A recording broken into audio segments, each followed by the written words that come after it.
Next நேர்களுக்கு என்னோட அன்பான வணக்கங்கள். இந்த வீடியோல நம்ம என்ன தெரிஞ்சுக்க போறோம்னா, ஜோதிட சுடர் ஒளி டாக்டர் ரேவதி அவர்களின் குரு பயிற்சி பலன்கள் தான். உங்க ராசிக்கு குரு பயிற்சி பலன்கள் எப்படி இருக்குன்னு தெரிஞ்சுக்கலாம் வாங்க. திருச்சிற்றம்பலம். தென்னாருடைய சிவனையை போற்றி, எந்நாட்டவருக்கும் இறைவா போற்றி. அனைவருக்கும் வணக்கம். நாம இன்னைக்கு பார்க்கக்கூடிய பதிவு என்னன்னு பாத்துட்டீங்கன்னா, குரு பகவானுடைய பயிற்சி பலன்களை பத்தி பார்க்க போறோம். இந்த வருடம் குரு பகவான் மிதுன ராசியிலிருந்து கடக ராசிக்கு உச்சம் பெறப்போகிறார். அதே போல குரு பகவான் இந்த வருஷம் வக்ரகேதியாகி மறுபடியும் மிதுனத்துக்கு போவார். அதே போல அதிசாரம் பெற்று சிம்ம வீட்டுக்கும் வருவார். இந்த வருஷம் இந்த குரு 3 இடத்துல இருந்தும் நமக்கு பலன்களை கொடுக்க போகிறார். அப்போ இந்த ஸ்டார் போட்டிருக்கக்கூடிய கட்டங்கள்ல உங்க ஜாதகத்துல எடுத்து வச்சுக்கோங்க. இது எல்லாமே குரு ஆதிக்கம், குருவினுடைய நல்ல பலன்கள் எல்லாமே நடக்கக்கூடிய ஒரு கட்டம். இது விருச்சகம், மகரம், மீனம், ரிஷபம் மற்றும் கன்னி, இந்த ராசிக்காரர்களுக்கு எல்லாமே யோகத்தையும் கொடுக்கும். இந்த ராசிக்குள்ள எல்லா ஜாதகங்களுக்கும் என்னென்ன கிரகங்கள் இருக்குதோ அந்த கிரகத்தினுடைய இருளை விலக்கி ஒளியை கொடுக்கக்கூடிய ஒரு பயிற்சி தான் இந்த பயிற்சி. குரு அப்படின்னு சொல்லக்கூடியவர் ஒரு நல்ல வழிகாட்டி, ஒரு ஒளியை கொடுக்கக்கூடியவர். அதனால நிச்சயமாக உங்களுடைய வாழ்க்கையில சுப நிகழ்ச்சிகள் நடக்கிறது, திருமணம் சார்ந்த விஷயங்கள் நடக்கிறது, குழந்தை பேரு, அதாவது குழந்தை இல்லாதவர்களுக்கு கூட குழந்தை பிறக்கிறதுக்கு உண்டான ஒரு வாய்ப்புகள், வீடு, மனை, சொத்துக்கள் இது எல்லாமே கிடைக்கிறதுக்குண்டான ஒரு வாய்ப்புகளை நிச்சயமாக குரு ஏற்படுத்தி கொடுப்பார். குரு அப்படின்னு சொன்னாலே பெயர், புகழ், மதிப்பு மட்டும் இல்லாம ஹை போஸ்டிங் கிடைக்கிறது, ஒரு இடம் விட்டு ஒரு இடம் மாறி நல்ல வாழ்க்கையை வாழக்கூடிய ஒரு அமைப்பு, குழந்தைகள் அதே போல பாத்துட்டீங்கன்னா பெரிய மதிப்பு மரியாதையோட வாழக்கூடியது, பெரிய பெரிய போஸ்டிங் வர்றது, அரசியல்வாதிகளாக மாறக்கூடிய ஒரு அமைப்புகள், அரசியல் தலைவர்கள், எல்லா தலைவர்களுமே குரு ஆதிக்கம் இருந்தா மட்டும்தான் அவங்க தலைவரே ஆக முடியும்.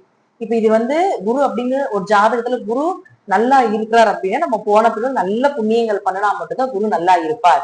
சரி, அப்படி இல்லைங்க, குருவெல்லாம் நம்ம ஜாதகத்துல நல்லா இல்லை அப்படின்னாலும் கூட கோச்சார ரீதியாக குரு மாறும் பொழுது நமக்கு வர வேண்டிய அந்த பலன்களை கொஞ்சமாவது நமக்கு அனுபவிக்க விடுவார் அப்படிங்கிற அமைப்பு தான். சோ குருவை பொறுத்த வரைக்கும் பாத்துட்டீங்கன்னா நன்மைகளை எந்த அளவுக்கு வாரி வாரி கொடுக்கின்றாரோ அதே அளவுக்கு பாத்துட்டீங்கன்னா கொஞ்சம் ஒரு 20 முதல் 30% நமக்கு கொஞ்சம் மனக்கசப்புகளையும் கொடுப்பார் அப்படிங்கிற அமைப்புகளும் உண்டு. எந்த கிரகமும் முழுமையாக நன்மையும் செய்யாது, எந்த கிரகமும் முழுமையாக தீமையும் செய்யாது. இப்போ நம்ம ஒவ்வொரு ராசிக்கும் குரு பகவான் எந்த அளவுக்கு நன்மைகளை கொடுக்க போகிறார் அப்படிங்கிறத நம்ம முழுமையா பார்க்கலாம். எந்த அளவுக்கு உங்களுக்கு பர்சன்டேஜ் ரீதியாக நாம இந்த குரு மூலமாக நல்ல பலன்களை அனுபவிக்க போறோம் அப்படிங்கிறது இந்த பதிவுல பார்க்கலாம். மிதுன ராசிக்கு உண்டான குரு பயிற்சி பலன்களை பத்தி பார்க்கலாம். மிதுன ராசியை பொறுத்த வரைக்கும் பாத்தீங்கன்னா ஜென்ம குரு விலக போகிறார். ஜென்ம குரு இருக்கக்கூடிய காலகட்டங்கள்ல நிறைய நபர்களை அறிமுகப்படுத்தியிருப்பார். கெட்ட நபர்கள், கெட்ட விஷயங்கள்ல இருந்து உங்களை நல்ல நல்ல விஷயத்துக்காக கொண்டு வந்திருப்பார். கெட்ட நபர்களுடைய தொடர்புகளை எல்லாமே தூக்கி போட வச்சிருப்பார். இதுதான் நடந்திருக்கும், மேக்சிமம் இதுதான் நடக்கும். ஃபர்ஸ்ட் நம்பிக்கை தன்மை அப்படிங்கிறது, யாரை நம்புறது யாரை நம்ப வேண்டாம் அப்படிங்கிறது எல்லாத்தையுமே இந்த ஜென்ம குரு சொல்லிருக்கு. இப்ப 2ஆம் இடத்துக்கு குரு வருகிறார், அது உச்சமாகிறார். அப்போ பொருளாதாரம், பணவரவு, குடும்பஸ்தானத்துல குரு உச்சமாகும் பொழுது இது எல்லாமே சிறப்பா இருக்கும். ஃபர்ஸ்ட் அதான் சொல்லணும்.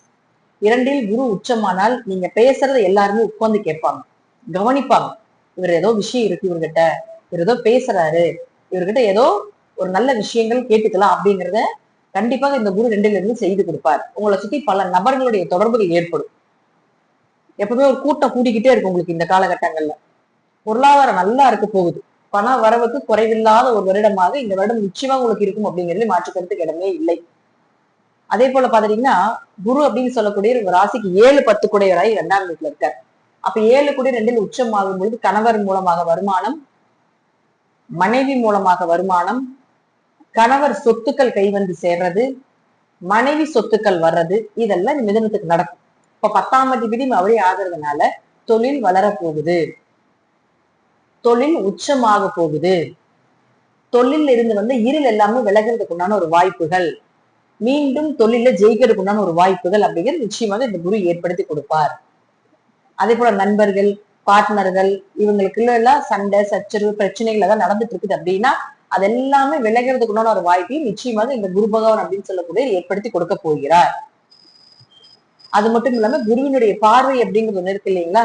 குரு பார்க்கக்கூடிய இடம் அப்படின்னு பாத்தீங்கன்னா விருச்சகம், மகரம், மீனத்தை பார்க்கிறார். அதாவது உங்க ராசிக்கு 6ஆம் இடம், 8ஆம் இடம், 10ஆம் இடத்தை பார்க்கிறார். குரு நல்ல இடத்தை பார்த்தா நல்ல விஷயங்களை அதிகப்படுத்தி கொடுத்துருவார். கெட்ட இடத்தை பார்த்தா கெட்ட விஷயத்தை அதிகப்படுத்தி கொடுப்பார். நல்லா புரிஞ்சுக்கணும். அதுதான் குருவினுடைய தன்மை. நம்ம எல்லாருமே குரு ஒரு சுபகிரகம் நினைச்சுக்கிறோம். ஆனா குரு சுபகிரகம் தான். ஆனா அவர் பார்க்கின்ற இடத்தை பலப்படுத்துவார் அப்படிங்கிற அமைப்புகள் உண்டு. நல்லதை பார்த்தாலும் நல்லதை பலப்படுத்துவார், கெட்ட இடத்தை பார்த்தாலும் கெட்ட இடத்தை பலப்படுத்துவார். அப்ப 6ஆம் இடத்தை பார்க்குவார். அப்ப இந்த காலகட்டங்கள்ல கடன் வாங்க வேண்டிய ஒரு சூழ்நிலைகள் வரும். அது குடும்ப தேவைக்காகவோ, வீடு கட்டுவதற்காகவோ, அல்லது தொழிலை வளர்த்துவதற்குண்டான ஒரு விஷயத்திற்காகவோ நிச்சயமாக கடன் வாங்குவீங்க. அப்போ இதை நம்ம எப்படி எடுத்துக்கணும்னா, குரு இந்த இடத்த பார்க்குது 4ஆம் இடத்தை. அப்போ பேங்க் லோன் வாங்குவீங்க.